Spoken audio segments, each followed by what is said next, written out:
imagination. I did analysis for 14 years, and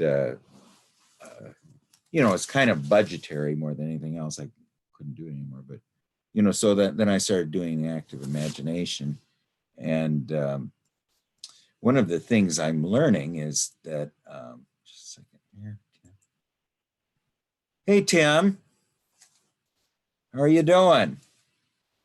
We're just talking about pilgrimages, which is Crystal. I don't know if you got that email, but I mean, she sent it was really in response to the healing confessional, which we heard last week. I did get that email. Yes.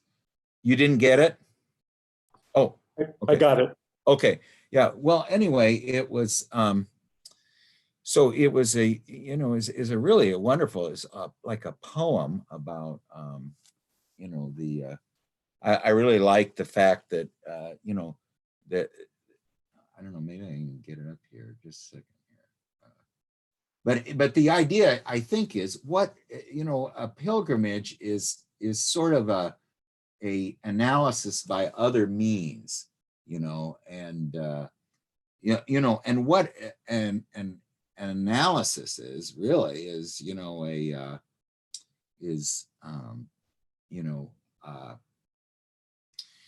it means to stir up from the depths, and it's in chemical. If you're doing something chemically, you have a mortar and pestle, and you grind up the ingredients, and what you're doing is bringing up from the depths. So that's what analysis really means. But I think what it kind of means, well, let's just talk about what's, I just wanted to read a couple of these lines. It's the way forward, the way between things, the way already walked before you, the path disappearing and reappearing as the ground gave way beneath you, the grief apparent only in the moment of forgetting, grief, then the river, the mountain, the lifting of the skylark inviting you over. It just, what is, it's very beautiful. And I was quite, just a second here, Steve. Hey, Steve. How are you doing? We're just kind of discussing, trying to link, Tim's confessional with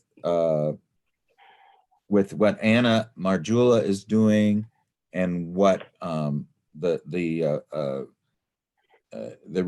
sort of the soliloquy on a pilgrimage that Crystal sent, which I just thought was just beautiful, and I mean, it talks about the way between things. And what that kind of made me think of is that Jung said the psyche is the mortar between individuals. I mean, in other words, it's a brick, or it's a tower, or some kind of a structure, but and each of us is a stone in the structure, and the psyche is the mortar between. So it's the way between things. And and I was thinking of different kinds of pilgrimages. There would be a pilgrimage of a hermit, and then there would be the pilgrimage of Parsifal, when he is going forward to find, he failed in his first quest to ask the right question, and so he's kicked out. And then he says, well, then he can't find the Grail Castle, and he tells the Fisher King's brother what he's going to do. He says, you can't go back. He says, I will go back. And so that was his pilgrimage, but it's a different kind of an ego than what a hermit has. And it's just what kind of qualities are if you say that a pilgrimage is an analysis by other means, and what qualities are required, what should be the attitude that one has when they are on the path where there is no path. They're looking for, what is it you're looking for on a pilgrimage? It's it's a divine journey to find yourself. I mean, and it's a journey, but I think the thing is that it at that point, if you are on a true pilgrimage, or if you are truly trying to find the Grail Castle, what has happened is that you have dropped the reins of the horse.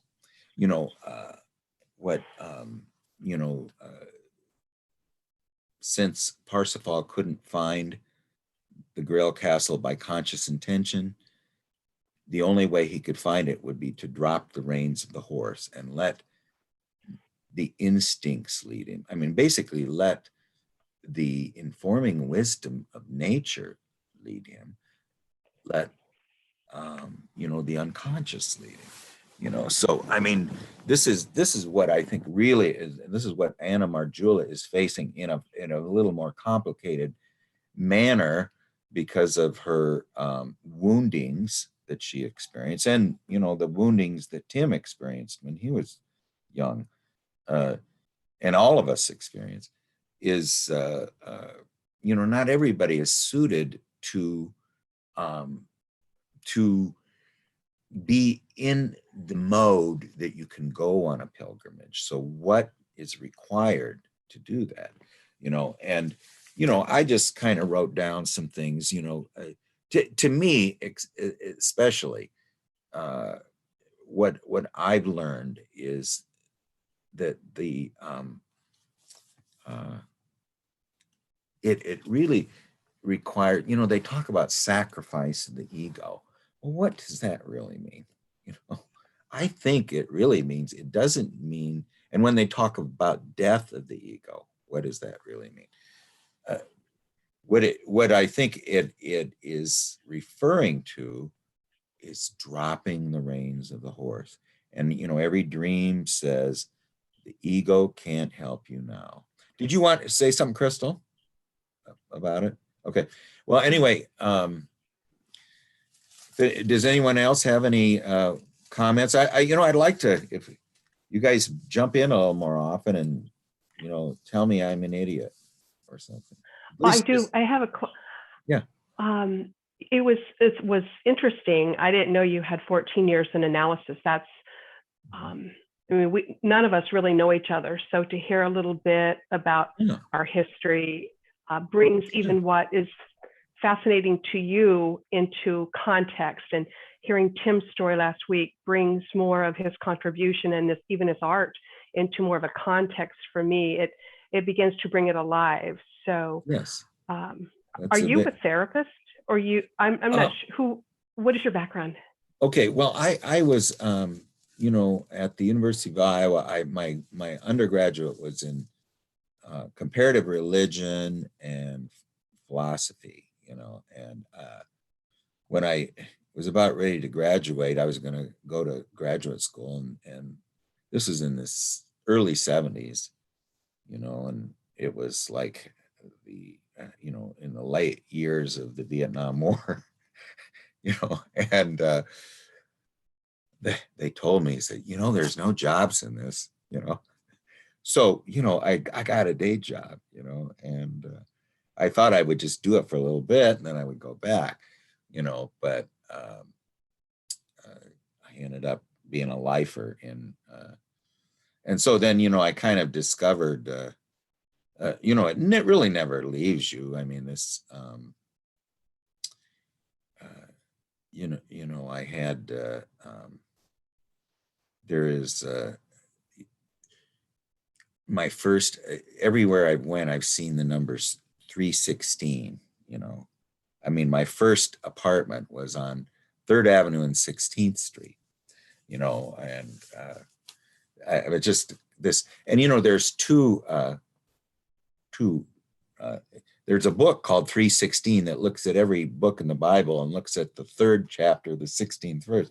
Well, the two that really mean something to me are one of them is you know, and I'm going to express this in psychological language, you know. It is for the self so wanted to exist in time and space, you know, for God so loved the world that he incarnated, you know, for the self so wanted to incarnate in time and space, you know, that he, you know, gave his son, or his son. The son is really the philosopher's stone, you know. So anyway, there's that one, and then in there's Matthew 3:16, where there's the where you know, John the Baptist is baptizing Jesus, you know, and he immerses him in the water, and this is an ancient rite, and you know, it doesn't have anything to do with Christianity, and really what it means is that they would hold you down there until you almost drowned, you know. In other words, you're supposed to experience death and also the depths at the same time, and then when you come up, you know, then that's an initiation. So anyway, they were doing this with Jesus, you know, and John the Baptist was. And then he comes up, and then he says, then you hear the voice, you see the dove of the Holy Spirit, you know, and then a voice says, this is my philosopher's stone, in whom I'm well pleased. This is the third thing, you know. I mean, basically, yeah, you know, the idea of the Redeemer, you know, is the one who unites the opposites, and the opposites are, you know, our ego consciousness and the source from which we came, which allowed us to exist so that it would have a vehicle, you know. So the Redeemer is the third thing, the one. So anyway, this is my third thing in which I'm well pleased, the one that unites the opposites in the world of time and space. So that's the philosopher's stone. So anyway, then I you know, I did start, and I was doing Zen Buddhism, and you know, I don't know, geez, there was you know, and then you know, I was introduced to Joseph Campbell, which I think a lot of people were, and you know, he did this jujitsu and made dead religions and dead myths come alive again, you know. I mean, just brought light and showed you how they were psychological. Go ahead. Are you a person of faith? Well, you know, I went through a lot of you know, the faith I think I have right now is pretty much something like alchemy. You know, I think this was what Jung had, but I think that the Christian myth, you know, I understand it a little better than I did before. But you know, my major at University of Iowa was in Hasidism, you know, which is to make holy the everyday. Was it what?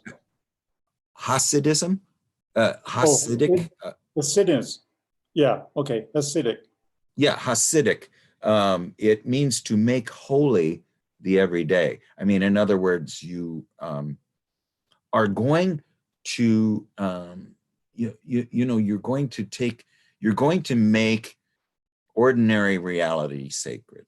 You know, I mean, this is basically what it's about. You know, I mean, you know, they said, you know, there's all these Hasidic stories. You know, whenever Rabbi Zusia realized he was really alive, he would faint in disbelief. You know, and there's you know, there's just stories, beautiful stories, and you know, like the one where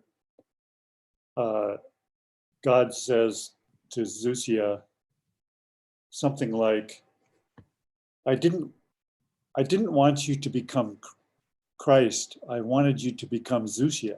Yes, he says, he says, when, Zeusia said, when I go to heaven, they're not going to ask me, why weren't you more like Abraham? That's Or, right. why weren't you more like Moses? And they said, no, they're not going to ask me that. They're going to ask me, why weren't you more like Zeusia?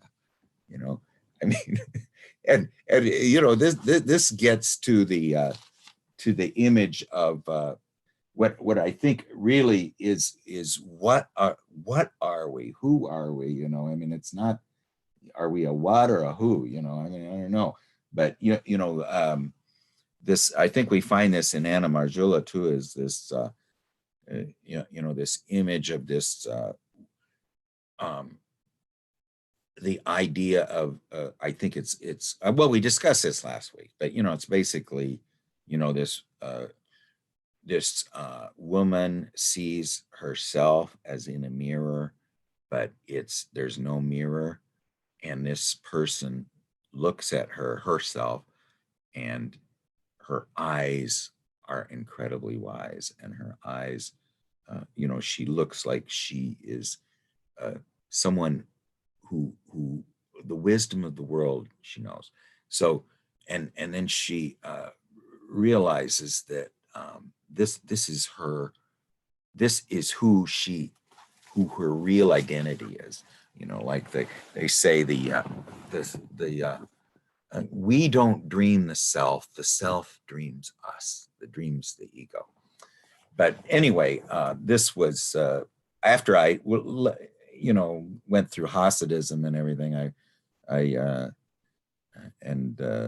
started studying Jung, because and then I found out, well, this is a little more profound than a lot of this New Age stuff, because and I really felt a need to that I was afloat, not comfortable in my own skin, and someone who had no history, who who only intersected life tangentially. At one point, here was the circle of wholeness, and I only intersected it at one point. And I was really I had this dream the other night that sort of describes this as it was a dream where there was we were trying to solve the mystery of the death of the anima, and it involved the mystery of opposites, and it was kind of like Twin Peaks, Laura Palmer, I mean, the murder of this anima figure.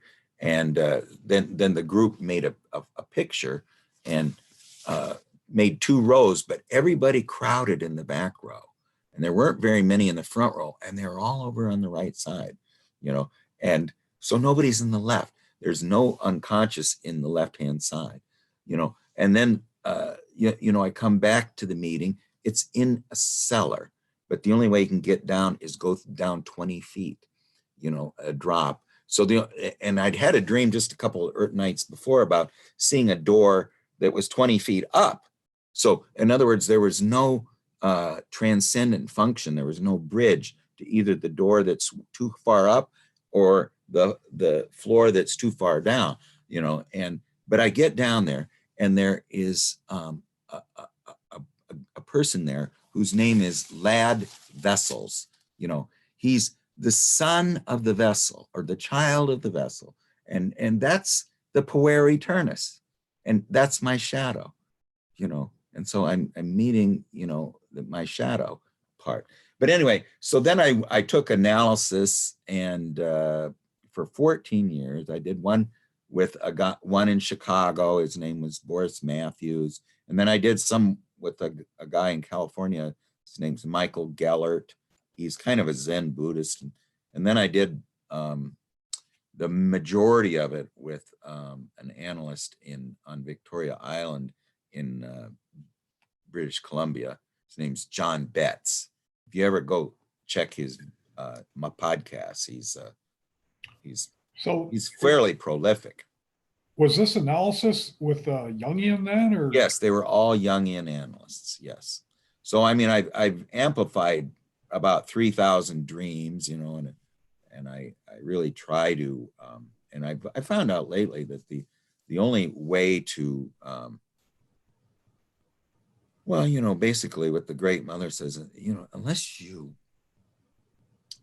invest all four functions in these images and all your eros and all your logos and all your extroversion and all your introversion and you know, and bring them into the outer world and make them real, you know, and then the only way I mean with Anna Marjula, I mean she eventually finds out that the only way that she can heal herself is through union with the Great Mother. And this union with the Great Mother is a substitute for the fact that she didn't have sexual union or was her offense against nature. So she says that that will appease the shadow, you know, and all of this. But I mean, how do you do that? How do you unite with the Great Mother?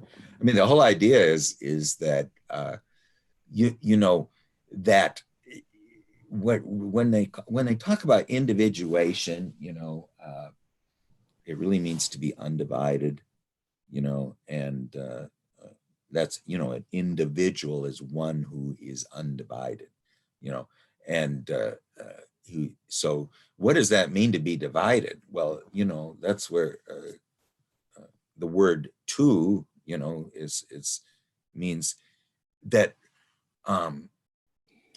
you know, ego can't exist without poles of energy, or there is no such thing as time unless there's a flow between two poles.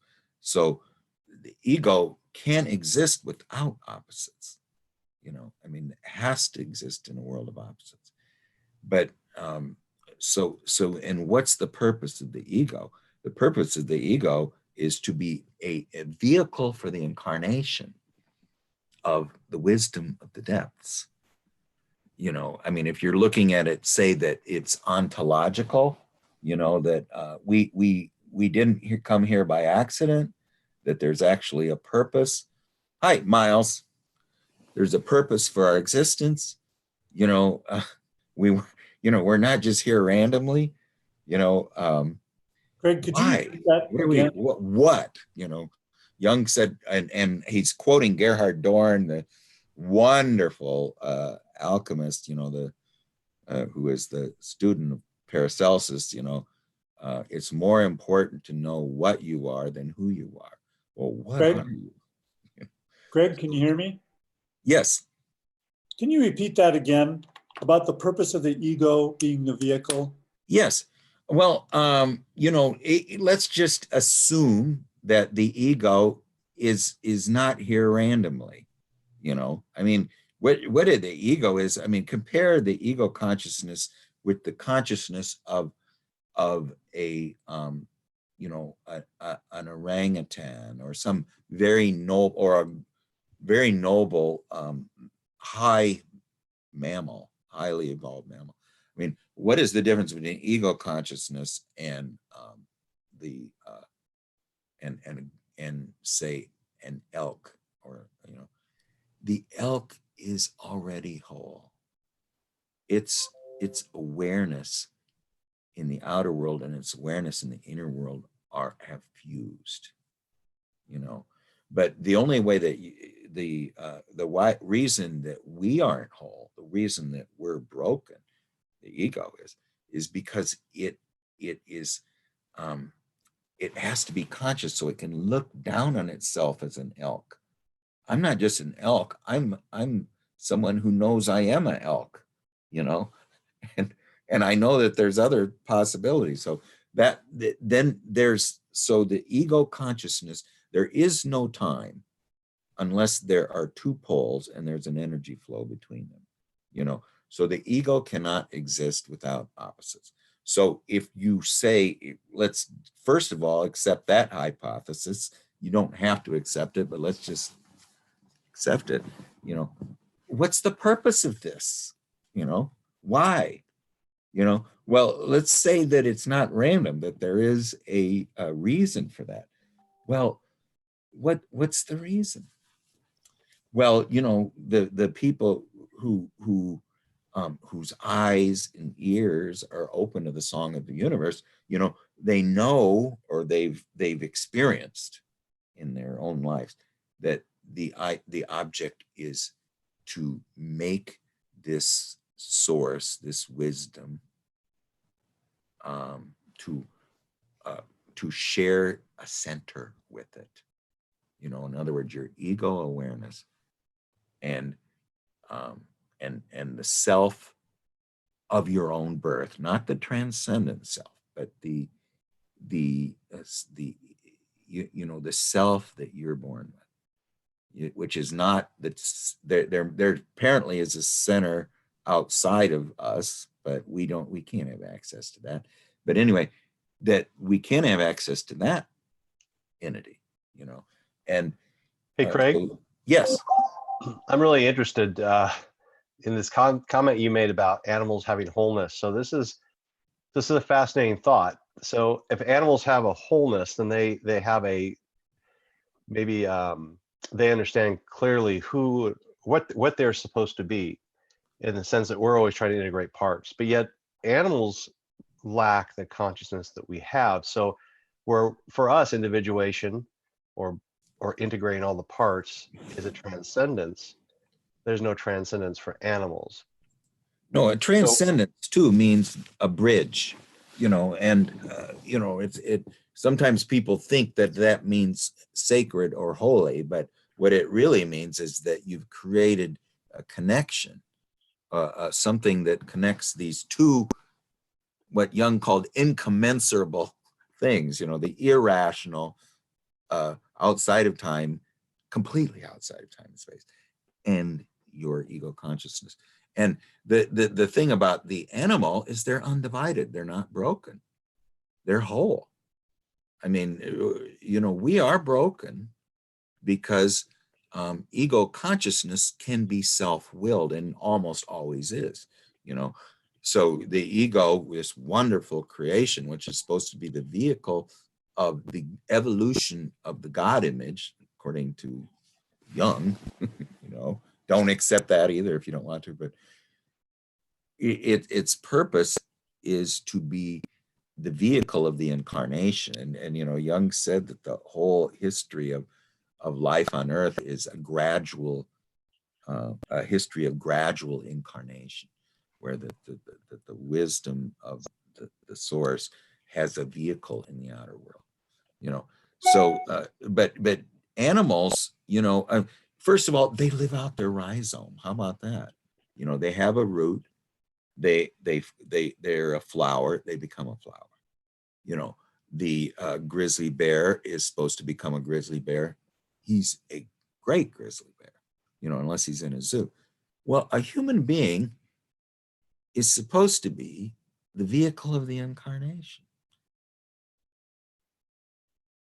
I mean, don't accept that if you don't want to, but what other reason are we here for? So I'm hearing that the being broken is the key then. Well, yes, to this you're higher evolution, this higher evolvement of consciousness. So in a sense, the animals have their wholeness, their raison, as you said, but that's all they'll ever have. So it seems, if I'm hearing you correctly, that it's really the brokenness that gives us more. Yes, this is what's called this is leaving Eden. That's what the totally, whole thing of leaving Eden means. I totally agree with that. It's only the wounded doctor who can heal. Yes. And this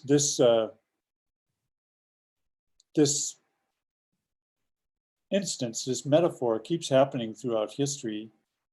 I think of my sister, who was diagnosed with a terrible case of lymphoma about 6 years ago. And she should have, by every right, died.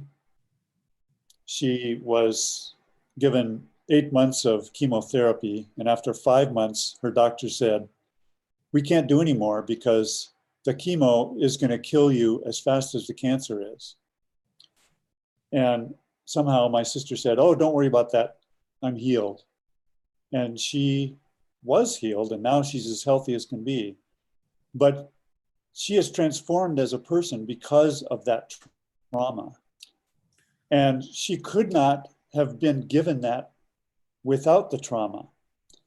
So I'm reminded of the little kid whose mother died. And I'm trying to reconstruct this story just off the top of my head. And she was so concerned about her mother. And her father said, "You remember when I take you to the train station, I don't give you the ticket ahead of time. I give you the ticket when we're on the platform and we're ready to board.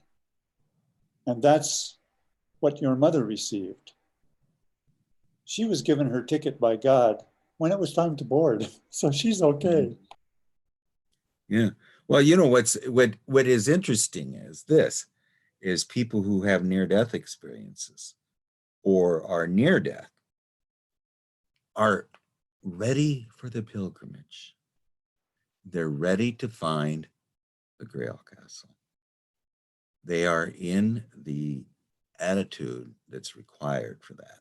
You know, I mean, I had the same story with my mother when she, you know, got pancreatic cancer, you know, no big deal, but I mean, she totally, you know, became what I would term as selfless, or, you know, no ego. I mean, in other words, she'd really surrendered. And this is, Steve, I think speaks to wholeness, is, you know, you can get all fancy schmancy like Jung does, and, you know, try to do a red book and bring all these visions up and these dreams up, you know, and the other thing is you just have this innate ability to live in the Tao, you know, to live in the moment and be present, and you know, and this is also part of it. I think the only thing that Jung adds to that is, well, see, first of all, if you're broken, you're in need of being healed. Okay, so, and how did you get broken? You left paradise. You were ejected from paradise when you ate from the tree of knowledge. And the tree of knowledge is the knowledge of, well, they called it good and evil, but it's the knowledge of two-ness, you know, of opposites. So now you're not in the realm of unity anymore, which is you know, Eden. You moved out into the realm of two-ness, you know, or and you know, it's actually maybe even called threeness, you know, because it's we live in a Trinitarian universe as long as we don't become undivided again. When you become undivided again, and that really to me means you've had a near-death experience, or you realize through your dreams or visions, the ego can't help me now, and or you're in you know, you've hit rock bottom somehow, and everything's been you know, drained from you. You have nothing left. Well, then you're ready for this life, you know, of wholeness. But I mean, So Craig, yes. would you say then that in this mythology, this particular Christian mythology of Adam and Eve and the tree, and would you say then they were whole before they ate of the tree? Well, they were not divided. I mean, they didn't know. I mean, So they're like the animals then. They were yeah, just. there's no time. You know, there's no such thing as time. I mean, this is what Jung has, that really famous saying that you see on all these coffee cups, you know, that we're, you know, we were here to light a candle in the darkness and mere being. You know, I don't remember exactly what it is, but, you know, that's what the purpose of man is, to light a candle in the darkness and mere being. Well, when you do that, I mean, what it really means is consciousness is that you've, you know, you're now a being who recognizes you're not in Eden anymore. So you've moved out of what's called the participation mystique. Craig, of let me jump in oneness. here a minute. Pardon me? Let me jump in here a minute. Yeah. I remember reading a book by a rabbi probably 10 years ago that really illuminated this for me. And he talked about the fall, or the being kicked out of the Garden of Eden, as being more like a graduation. Yes. And he said, the animal man, Adam and Eve in the garden, is like the elk. They are whole until they eat of the tree of consciousness and become separated from their animal nature. Exactly. And it's then that they are expelled from the garden, not because they violated their admonishment not to eat of the fruit, but because they achieved consciousness that expelled them from the garden. Conscious of their animal nature. I love the way you put that. Well, yeah, the animal nature is whole, like the elk. Right. As soon as you achieve consciousness, you cannot go back. No. You cannot go back to innocence. You are aware of the dichotomy of being alive. And this is what Jung so brilliantly pointed out in Answer to Job, that even God could not achieve consciousness until human consciousness created a separation. Yeah. And so God was able to have a perspective on God's own. God lives in Eden too. What's that? I mean, God is living in Eden, the realm of no time. Right. So You know, before so human consciousness, there was also no God consciousness. no, I mean there was basically this unbelievable ferment out of which life sprung. You know, now you can call that God, but you can all just call it some kind of a fermentation. You know, that the life came out of rocks. You know, I mean, you know, the earth is just this rock, and somehow this life evolved out of it. You know, and Tim, it's I'm called sorry. neg entropy. You know, it's you know what entropy is, where something has a high energy and it loses energy until it has the base energy. You know, so that's entropy. Well, neg entropy is an improbable state of order. You know, I mean, it's somehow something that was at equilibrium created a peacock. You know, how did that happen? You know, so What's anyway, that, Craig? yes, Entropy versus what? What was the other? neg, the opposite of it's neg entropy. Neg, Tropy. yeah, look it up Never heard of sometime. that. Beautiful word. Craig, Yeah, and it just means improbable state of order. You Craig, know, give us that example of the peacock again. I thought that well, was. I mean, you know, at the original, there was not much difference between the Earth and Mars 4.5 billion years ago. You know, it's a rock. You know, and Alan Watts said it was like the Earth was a people tree. It was a rock that peopled. You know, and so how did that happen? You know, they're really it's you know, we always are looking for explanations and causes and everything, but you know, the Buddha was called the Tathagata, you know, the one thus come. You know, he just is here. There's no explanation for him being here. But anyway, I mean, just to get to the whole thing is that the brokenness and the wounded healer and the pilgrimage. You know, I mean, the idea is that the pilgrimage is now a journey not to be broken anymore. You know, it's a journey where we are going to now be well, and there's a wonderful, you've heard this, in Zen, where they say, when I first started Zen, I thought mountains were mountains and rivers were rivers and trees were trees, and then when I started my Zen studies, I learned, man, mountains are not mountains and trees are not trees, and rivers aren't rivers. Well, that's really achieving being in the realm of opposites, But then he says, when I achieved Satori, which means wholeness, then I knew again that mountains were mountains. I mean, this is going from really unity to the every single creation myth you read in any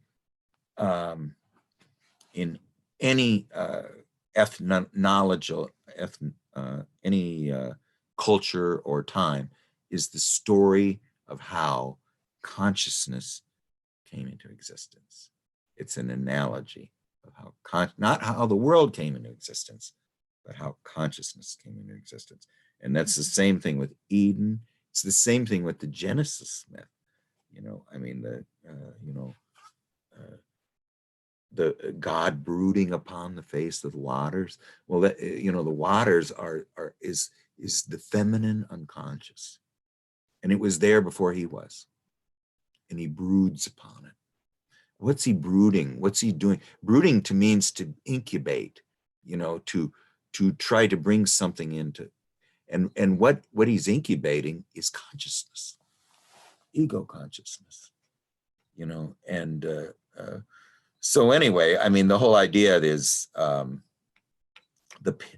pilgrimage, the brokenness. Okay, Craig, I just have to say, I love that. Next time someone thinks I'm brooding, I'm going to say, no, I'm incubating. Yes, you're incubating, and say this is the real way of is really the way of any group or of people who have not separated so much from their indigenous roots. I mean, an indigenous tribe is not as broken as we are, so that's why they don't need analysts. I mean, because they actually have ego consciousness, but somehow and this is just, I can be totally wed on this, I'm just speculating, is that they are closer to achieving their rhizome, achieving their root. What else could they do? I mean, especially when you don't have well, and there's all these rituals of transformation and all these rites of passage, that initiate you into the next realm. So there, the structure that evolved in the myths of that group, were meant, came up and talked and told them, this is actually the same psyche that speaks to us. This is the same dream maker that speaks to us, but it was creating the rites of passage and everything so that each person would become what they were meant to be. But I think, I think that actually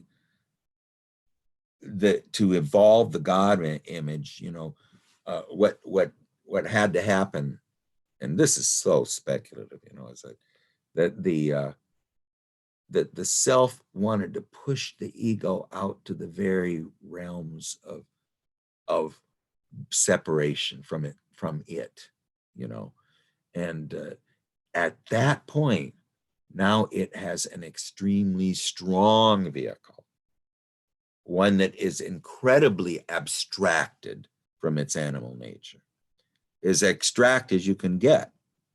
And this is about where we are right now. I mean, we are so separated from our animal nature. It's the death throes of Pisces, where rational materialism is as stark as it possibly can get, you know. And so now, even though we don't know it, we're so self-willed, we are appropriate vehicles for the incarnation, you know. But, you know, how's it going to happen? I mean, you know, you don't find many people really in this state. I mean, we so overvalue the ego, conscious attitude, or we overvalue intellect and thinking over feeling, sensation, and intuition so much that right now we won't probably ever know anything about that in our own lifetimes. But, you know, we can try to, you know, at least, you know, like the Edinger said that, was it Lot's wife, you know, Lot was negotiating with God, you know, if I find 100 people in Sodom and Gomorrah, will you spare it? Yeah. If you find 10, yeah, find 10. Couldn't find 10. And Edinger says, why don't we live as if it only takes one, you know? And so I mean, this is the idea, I think, of Jungian psychology is it's a very strange way of a pilgrimage. I mean, what kind of pilgrimage is this? You know, I mean, it's but I think what Jung discovered, if you look at photos of Jung before his visions in 1913, 1916, you're going to see a very prideful man. You can just see it in his eyes. I mean, he's somewhat arrogant, you know, and difficult to get along with. But then after he had these, you know, basically, I'm going crazy, you know, I mean, because he was just getting such, I mean, he wasn't sure that he was or wasn't, but, you know, he just had become extremely permeable to the images that, you know, James Joyce's daughter, Lucia, experienced, you know. That's why Jung could speak with authority to James Joyce and tell him that your daughter is drowning in the water in which you swim, because Jung had drowned and floundered in those waters himself, you know. So I mean, and he was, you know, he was the at Berg Olsey clinic which was one of the most innovative clinics copied all over the world for their treatment of schizophrenia, you know. And Jung basically just took these people seriously, you know, and the ones he could cure, he helped, you know. But anyway, I guess it's just the idea of you know, just to summarize, and you guys feel free to jump in. I just is Tim's, you know, that what is really required, I think, to have the correct attitude to go on the pilgrimage. And that's why only people who have experienced near death usually are able to do it, is because they know they're going to die. They have died. They have experienced ego death. And every time you experience ego death, and that's what Anna Marjula says, you also have the God experience, you know, or the experience of the, you can call it God. You know, when I was at the University of Iowa in the 70s, there was a big movement to find a substitute for the word God, because it had so many negative connotations. They weren't trying to find any other word for it, you know. And Jung came up with the self, which is the Brahmanic, you know, it's not a personified deity. It's Brahma, you know, it's the Brahman. It's that energy of the universe, you know. And so he used that word because there weren't a lot of connotations to it. But anyway, that this I forgot where I was. But anyway, the I guess the you're whole talking idea about the is, God image, I think. oh You were yeah, talking- the God image, yeah, I mean, is when you're experiencing near death,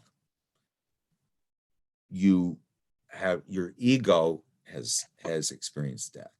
So, and then you experience the God image, you know, and at that point, you're ready for the pilgrimage. And the pilgrimage is a circular process. You know, there's no such thing as linear growth. So you always come back to your childhood home in your dreams, or you always come back to your elementary school or your college or something, you know. Well, But Craig, I'm curious about this God image, and it takes me back to something that Tim said I wanted to follow up on, which is this idea. And Jung talks about this idea, you know, do we create God or does God create us? And Tim, you made a comment about Eden, I think, or about the tree, and about God couldn't be conscious, couldn't become conscious. And I don't want to say it wrong, so correct me, but God couldn't become conscious until we became conscious, or God couldn't develop without us first experiencing the duality.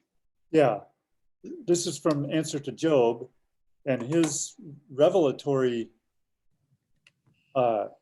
observation that I think just absolutely shook the world, and particularly the Christian world, was that Job was the first instance of anyone challenging God. You know, God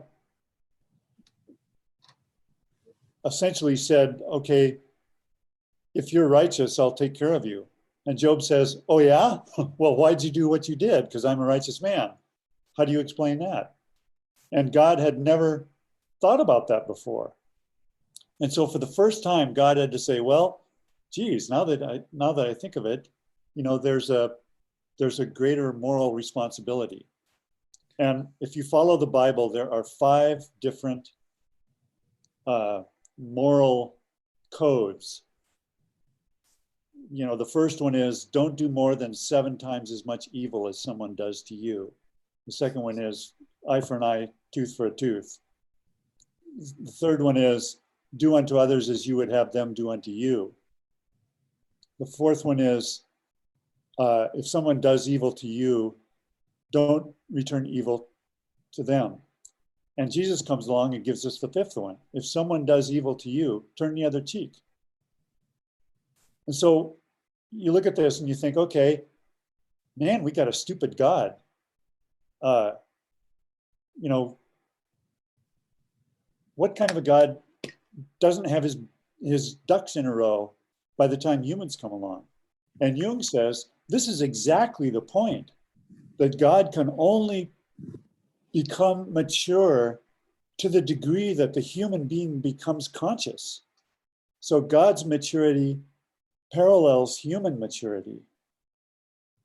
And What does that say about God's perfection? I think that's fascinating. I mean, what does it say about God's perfection? It really says that, you know, the perfection of God is our own projection upon God. Right.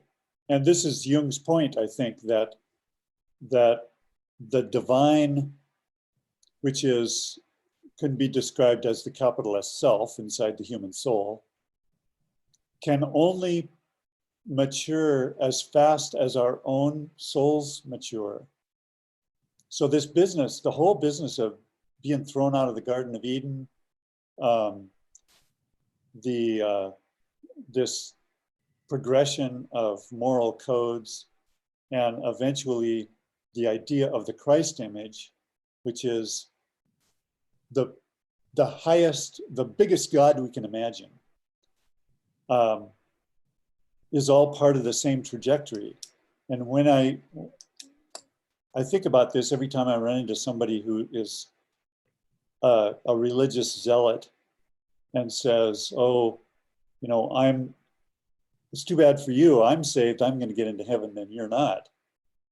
You know, the first thing I think of is, you poor guy, you need a bigger God. You need to be able to imagine a God that is forgiving and all loving as we experience when Christ talks about God. And that doesn't mean, as Jung points out, that doesn't mean that you have a privatio boni, right? An all good divinity. what That's a it- one-sided divinity. Yeah, right. Not, What it points that's not out, that's is a deity where there's is another side. right. And it And there points is, out there's that, only, in unity, there's no opposites. yeah. So I think of the dark side of God, and as a sculptor, I have my own little theory about divinity. So, I want to create an object. I want to create a sculpture. And I actually have some sculptures that float in the air. So think about a cathedral. You want it to be nothing but spires and beautiful flying buttresses and angels. And so you can imagine this flying up in the clouds. And it's a beautiful dream. But in order for a real cathedral to be built on the earth, the first thing you have to do is dig a big hole in the ground. And everybody comes around and says, what kind of a terrible cathedral is that? All you got here is a hole. And you say, well, yeah, this is necessary because in order to reach up into the sky, you have to have a foundation. So I think about the creation of a sculpture. And I'll just use this as an example. What you're after is this beautiful form that is nothing but gorgeous form and texture. And the only way I can make this real is to include a dark side, which is the bottom. So I make a sculpture. Every time I make a sculpture, it has to have a bottom because it sits on the earth. So you're saying there's always an undesirable part. Right. There's always a darkness to everything that's created. You can have a perfect idea that has no darkness, but you cannot have a created item that doesn't have a bottom. And, it's a great metaphor because think about all the objects in your life. Your garden has a compost heap. Your body has an asshole that produces all this really stinky stuff that you don't like. Every building has a loading dock with a garbage, big garbage can, and everything is like that. You have a light side, and there's a dark aspect, and oftentimes the dark part is just a little part of the whole thing, but it's got to be there, otherwise it can't exist in this world. Thanks, Tim. That's excellent. Well, the answer to Job, according to Edinger, is, what's the answer to Job? God was quiet for a while after the book of Job. It was a late. He's brooding. He's incubating. He was brooding. And then suddenly the Christian myth evolves, which is the incarnation, of. So the answer to Job, according to Edinger, is that the pleroma, this is the fullness of all latent possibilities, and that's how the Gnostics describe the collective unconscious, the pleroma. The pleroma must become conscious in man, So that's the answer to Job. So how does that inform, Craig? How does that inform your God image you were talking about earlier, this dimension? Okay. Well, let's just say that, again, the pleroma must become conscious in man. That means that the ego and the self share the same center. And the same center you could call the philosopher's stone, or you could call it the Redeemer, which would be the alchemists gave it a little better name, the Filius Philosophorum, the son of the son of the work, but anyway, that's the pleroma to be conscious in man. See, the whole idea is God never left Eden. That's why he's unconscious. And that's why he needed a vehicle in time and space to become conscious. So that's why when you say God is unconscious, you're saying he exists outside of time and space. And you can't have consciousness without opposites, without a flow of energy, because nothing happens. That's what Jung described after death as a realm of images. I mean, that's a very interesting thing. What happens when there are no opposites anymore? When there's, and there, you still have ego awareness that survives death. So what kind of realm have you entered into with no opposites? But anyway, so God in our thinking is not conscious because he's still in Eden. He's still in the realm of no opposites, of no opposites, which Eden is, and he, the answer to Job is the pleroma must become conscious in man. That was the end of the book of the answer to Job. So that was a real, where Jung really got into that the purpose of man is to be the vehicle of the evolution of the consciousness that created life, and it does it through symbols, and always something new. It's always moving, and I think that's the meaning of the astrological ages. Each astrological age represented some evolution of the God image.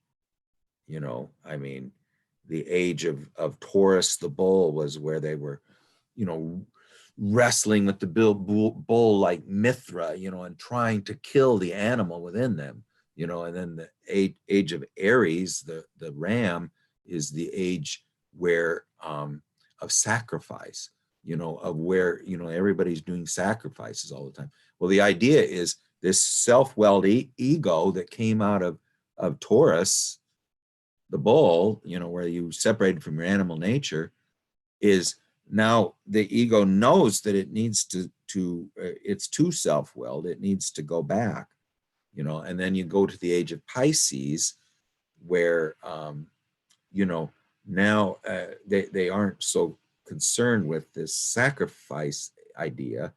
They're more concerned with within the ocean of the collective unconscious, there are beings of consciousness, fish, and we're to bring them up to the surface and, and be aware of them.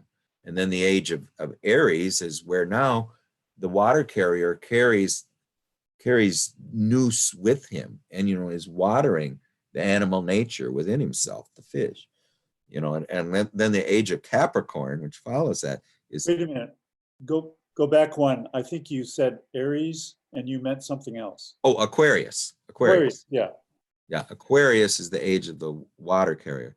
And then the last age, or the next age after that, which will come about 4600 AD, is the age of Capricorn, Capricorn is a goat fish. So it is a being that has both where the being of the high mountains, the being of spirit, and the fish that exists in the depths are now one. So anyway, that idea is the pleroma must become conscious in man, that man is the vehicle of the evolution of God image, that God has never left Eden. The only way he can leave Eden is to have an ego, which becomes completely ego-centered and self-willed, or, is totally concerned with its own self. And then somehow cracks up through its dreams, telling him, and fairy tales and everything, telling him the ego can't help you. You're going off in a dead end. There's nothing there. You need to come back. You need to return. And And then since the philosopher's stone or the redeeming vehicle cannot be created by God, and it can't be created by man, it can only be created through the dialogue between between the source and this very, very strong being that exists in the world of opposites, you know, and then the opposites are now united in time and space because the ego and the self now share the same center. And it's not the self center and it's not the ego center, it's the third thing, you know. So I mean, and that's kind of, you know, it's very esoteric, but that's really what alchemy is concerned with. And I think that's what Jungian psychology is getting to. And I think that is really the purpose of dream amplification. And it's also the purpose of active imagination. I mean, if you're really going to take Jung seriously and not just read him and say, oh, that's so elegant, but it's not for me. But I think that's really nice what those guys did. And I'm curious about it and I like to know about it, more about it. But if you're saying, no, wait a second, this is for me, not for somebody else, you know. Was that Rabbi Akiba says, if not me, who, you know, and if not now, when, you know. I mean, the idea here is that you know, you don't. I always say you don't just read books about food. You eat food, and you don't just read books about Jung. You do it, you know. So anyway, through active imagination and through dreams amplification, you gradually can create the center that is shared. It's not the self center and it's not our center, the ego center, but it's the center that's shared by both. You gradually create it. It gradually comes into being. And this is what conjunctios are, you know, there's two conjunctios, you know. First of all, there's body, soul, and spirit, you know, and first soul and spirit unite. And that's when you find out that mountains aren't mountains and rivers aren't rivers. That's when the soul and spirit have combined. And then that means that now you are a very enlightened person because you are an elk that knows it's an elk, you know. But then you go to the third conjunctio, and this is really the return to Eden, you know, is now soul spirit, which is one entity. Before it was just spirit. I mean, spirit could be consciousness. It's kind of it's a disembodied, and then the soul has a little more gravity or a little more matter to it. They combine, and then so now when they combine with the body, you know, they say in the Emerald Tablets, I think this is so beautiful, and I don't know if anybody can get the essence of it, but its strength is perfected when it returns to the earth. You know, we don't need Christ up in heaven, and we don't need our Redeemer to be up in heaven. We need our Redeemer to be here with a body, with its feet on the ground, rooted in the soil, you know. And that's what the body, when the spirit and soul unite, that's the second conjunctio. So then now you're somewhat whole. If you want to become united with the universe, which is called the unus mundus, you know, now that's the uniting of matter and spirit. Now they're one, you know, and there's no now time, past, present, future all exist together, and matter and spirit are the same thing. Craig, at this point, are you talking about death? Well, some people think you can experience this in life too. That's the synchronistic universe, and we're going to be talking about that, you know, next week, I think. But you know, it's the synchronistic universe. that's when, and what Jung said, he had never heard of any alchemist who achieved the third conjunction. So Jung was saying you could only achieve it at death. Jung felt himself, I mean, even though he had a lot of synchronistic events happen in his life, he really didn't experience it until his near-death experiences in 1944, where he experienced I think it was 3 weddings. You know, I mean, at that point, he was experiencing the unus mundus, or with the uniting of body, soul, spirit with the universe. So that is. let me jump in. Yes, yes, Uh, four dimensions. I would say that death is a big part of it. And having just gone through this amazing transformative experience, one of the things I'm having to deal with is the death of my old self and the death of my old life. And so in many ways that I find both surprising and frustrating, I came off the mountain with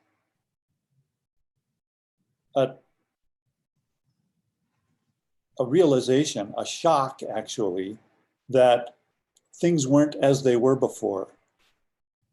I kind of thought that while this was happening, I would get this kind of inspiration and sort of a gift from the gods. But what it really turned into was an upsetting of my whole life. And so I have to start from scratch and realize, okay, there's a necessary component of dying. And if you're not dying, you're not moving forward. You can't be reborn. Right. It's death is always implies a rebirth. See, I think I understand that, Tim, in both the metaphorical sense, but even in a literal sense. You know, Miles sent that email out talking about the Inuit, that they thought of death as a passage, and they were just ready to take the passage. They just sat down and took the passage. Right. And I've been thinking about that all week, trying to understand what's the significance of that. The acceptance of it. You know, what is being accepted there? Most would not consider death a transcendence, and of course we're not informed on death. There are no witnesses to it. Right. Well, you know, and there's symbolical death and there's bodily death. You know, I mean, symbolical death is a death that we can experience while we're alive, and I think that's, Tim, what you kind of experienced. And it also, you could call it a night sea journey. You know, I mean, this is where, you know, the ancients would see the sun go below the earth, below the horizon, and into the ocean, and they all said, "What happened? Where did it go?" You know, and so they actually, the night sea journey is the visit of the ego to the underworld, where it is broken up into a million pieces, and then it's put back together, and then it comes out the other side. And you know what Joseph Campbell said, now it can inform other members of the tribe, because it's went through this thing, and you know, and it's experienced this ego death, and it could experience it. You know, and they used to, you know, they take a Eskimo out, put him on in a little igloo, and they give him a little food and a little water, and he'd have to sit there for 30 days all by himself in that igloo. And then one of them said, I found and learned there what could only, he says, I died many, many times, he says, while I was there. And I found and learned what could only be learned and found in the silence, you know, of near death. And he says, I heard voices like children's voices, and or like the sound of falling snow, and it spoke with a motherly solicitude. And what it told me was that I was one with the universe. You know, I mean, the universe and me are, you know, there's no separateness between us. But anyway, I mean, that's sort of this experience of death, where Mariana Marjula says that too. It's a God experience whenever your death, when you experience ego death. How's my audio? Yeah, good. It's okay? Yeah. Yeah, so I'll just like to jump in here. So connecting what Tim brought to the table here, the tree of the knowledge of good and evil, and at some point the elk gets kicked out of the Garden of Eden. And then Craig, you talked about it's the tension of opposites that gives potential, and it's potential that yields energy.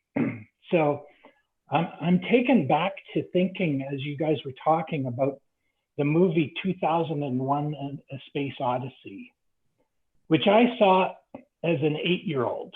That movie came out in 1968. And, you know, it's stuck with me all my life. I remember distinctly my brother taking me to this movie. And to this day, like it's the only movie I actually have purchased and downloaded. And, you know, I can watch again and again. I probably will. I think I'll watch it after we finish here. So there's this powerful image at the very beginning, or near the beginning, where this ape sees this thigh bone of some carcass that was laying around, and he looks at it, and the idea comes to this ape that maybe I can use this. Maybe I can actually clobber that. There's like a little pig type animal. I don't know what it is, but it's just a little innocent animal, you know. And the ape decides, maybe, why don't I see if I can just clobber that thing with this thing? And it occurs to me that to me is sort of maybe when we got kicked out of the Garden of Good, out of the Garden of Eden for the knowledge of good and evil, because I'm thinking that ape just killed that little creature for the sake of, you know, trying it. Like, not that it necessarily needed anything, any sustenance at that moment, but just because it might be able to do it. The idea came to it. And then that movie goes on throughout a lot of really fascinating scenes and imagery. And then it ends. And when you started talking about the unus mundus, it's almost as if that's what the meaning of the end of that movie is. The whole movie is about the creation of consciousness. You know, I mean, you know, basically the obelisk appears, and and that's when the primate or early hominids have consciousness. And then at the end, suddenly now we have artificial intelligence. You know, what are you doing, Dave? You know, and so you know, now you've got this artificial consciousness. But it's all about. I mean, every single creation myth. This is what it's about. It's about the creation of consciousness. But you know, the timelessness of that movie is amazing. But also the message that it has, the messages. And I'm not going to try to convince anybody here today, but about a year ago, actually, pretty much on the nose, about a year ago, I encountered a gentleman named Dr. Sailesh Rao. And he recently had an awakening, an epiphany from basically being educated by his granddaughter.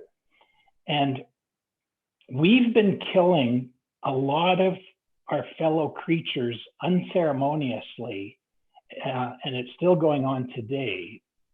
We are abusing animals that's so bad that it's illegal to even take a camera into these slaughterhouses and these dairy barns and these dairy operations.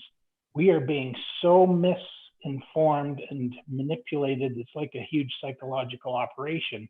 You think that your bottle of milk with the nice little cartoon of a cow on it in a pasture is depicting the life of that cow, it's so far from the truth. So anyway, I think we need to, as a society, recognize that this is a huge shadow, and the karma is actually coming back onto us. But anyway, I'm kind of diverting a little bit, but what I wanted to talk about as well, though, is this book that a friend lent me, and it's called Active Hope by Joanna Macy and Chris Johnstone. There's one thing that jumps out at me in this thing. She presents the concept of power over versus power with. And here's the two opposites. Here's the tension of two opposites. There's times when, yes, we need to exhibit or exert power over. But there's also a need for power with. And I think the indigenous people, over time, through the centuries, they learned that even though they may occasionally need to take an animal, it needs to be done with ceremony and reverence. So it's an instance of power over. They take out an animal because they need to, but they do it with reverence. And in a sense, they're still friends with the animals.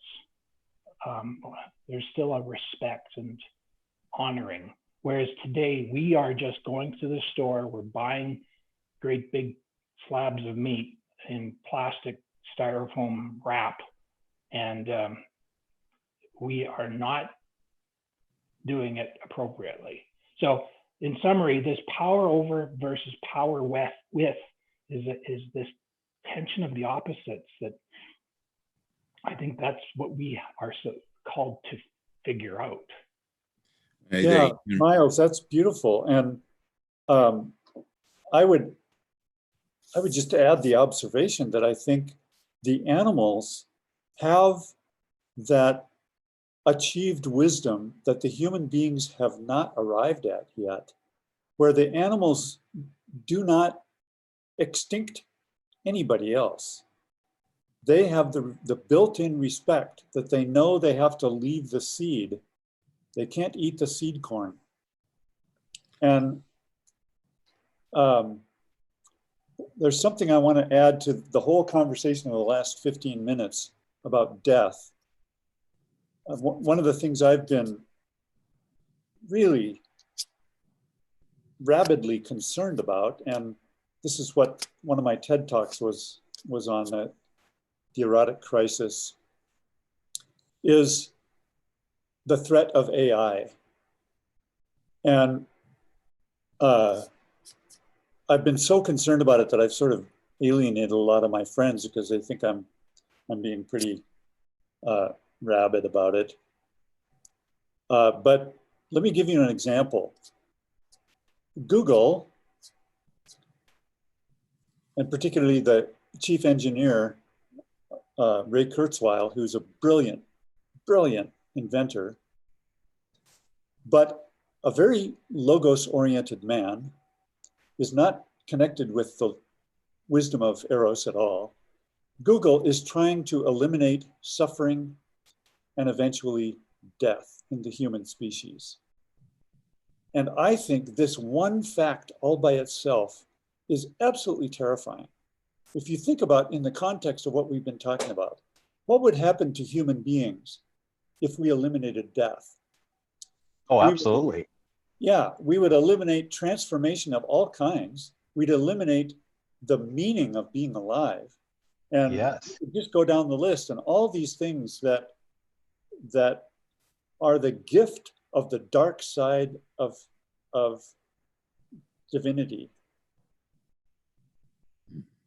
It's really it's a great example of the overvaluation of intellect, thinking function, and I mean, in the conscious attitude, I mean, that the brain is going to save us, I mean, the brain is the redeemer, I mean, you stay alive forever for what, I mean, are you going to You know, this is always something, you know, if you have the collective unconscious, which is informed by every life that ever lives, you know, it's the ancestral memory, and it also has, you know, the energy of life, you know, and uh, uh, the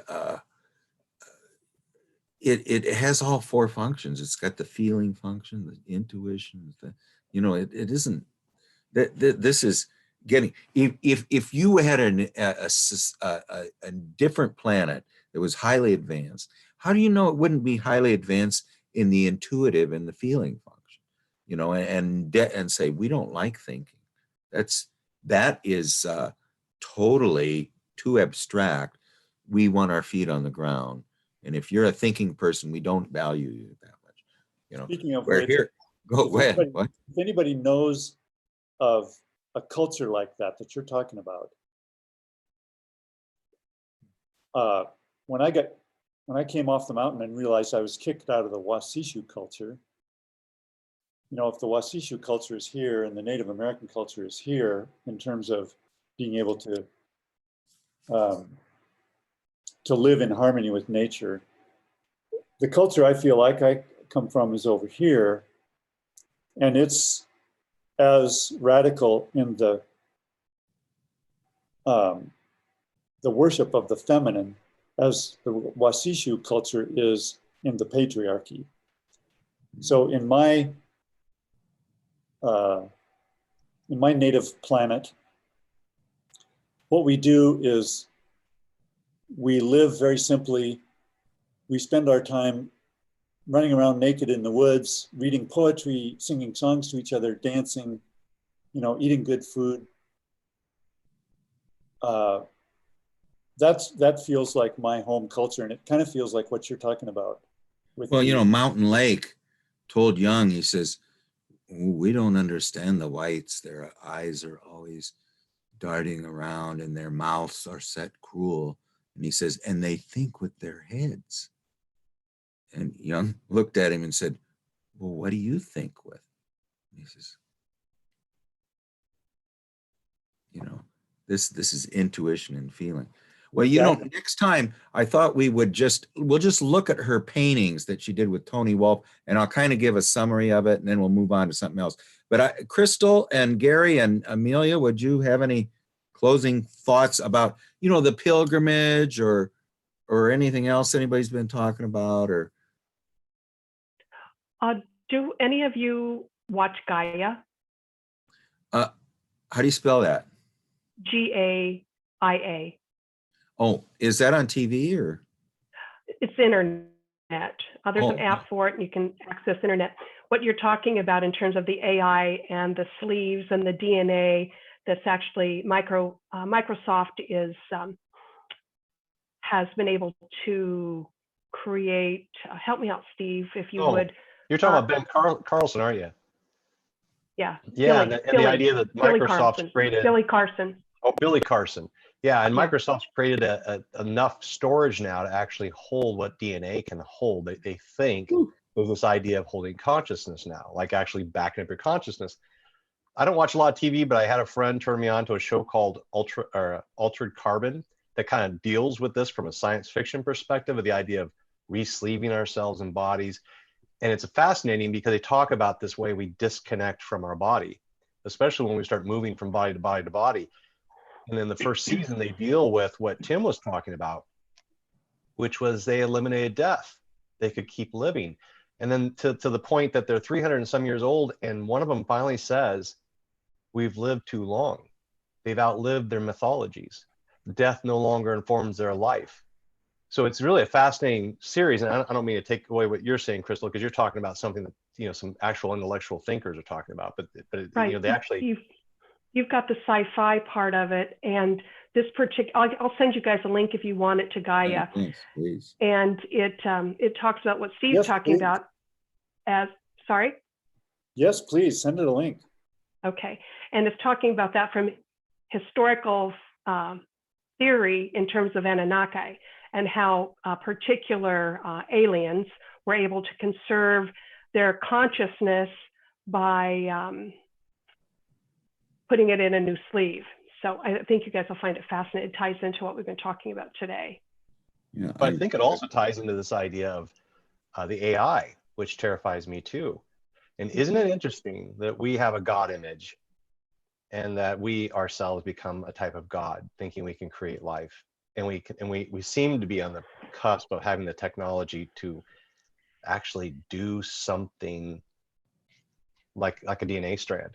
You know, yeah, to and do all something. with logos disconnected from the earth, not it's differentiating and splitting apart. That's what logos mean. And it's the thinking function and the conscious attitude. Totally ignoring the earth and our source.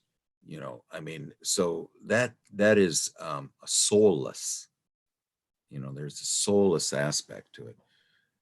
Well, and next time we'll look at those pictures. Gary, do you, or Amelia too? Hi, Amelia.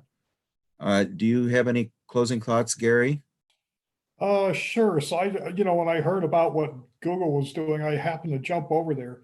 I think it's being taken a little bit out of context. Like, they're kind of trying to eliminate things like dementia and, how we lose mobility and stuff. And there's a blogger he's actually like a astrophysicist, but he likes to, play around with, with life extension types of things. And one of his articles was on, research on like, how our memory starts to go as we get older. You can't quite pull back that work. Well, like this MIT study, they did a study on magnesium L-threonate, I think it's called. But anyway, they found that, like you take a little bit of this magnesium L-threonate, and it's like, you turn back your brain like 10 years, you get that memory back. And so I like, okay, so I look at it and I think I got to this point, and now I realize this is the second part of life. And I think that for me to kind of be able to complete the journey that I'd like to be able to complete, on the Eros side, that my mind has to function pretty well, probably for another 20 years or so, and it doesn't have anything to do with, living forever or even just, just being straight logos. It's that, this journey is easily as difficult as the one we've already done. Well, yeah, I mean, it would be nice I mean, I feel like I'm going to be 65 next month, but I'd like to do this for a little bit longer, but whatever. Well, Amelia, do you have anything to say, or it's welcome? You don't have to, but next time we'll just look at the paintings, that the anticipatory paintings that Anna did, and I'll do a kind of a summary of the whole book and the whole thing, and then we'll take suggestions on what we want to discuss next. Anyway, you might want to be looking around and thinking about something. So we'll all meet again next time. Thank you so much. Okay, we'll see you all. Thanks, guys. I really enjoy it. I do too. This is very, I learn more from my wife asking me questions than I ever do reading, Okay, well, we'll see you all next week. Thank you so much, Okay, all of bye-bye. you. Bye.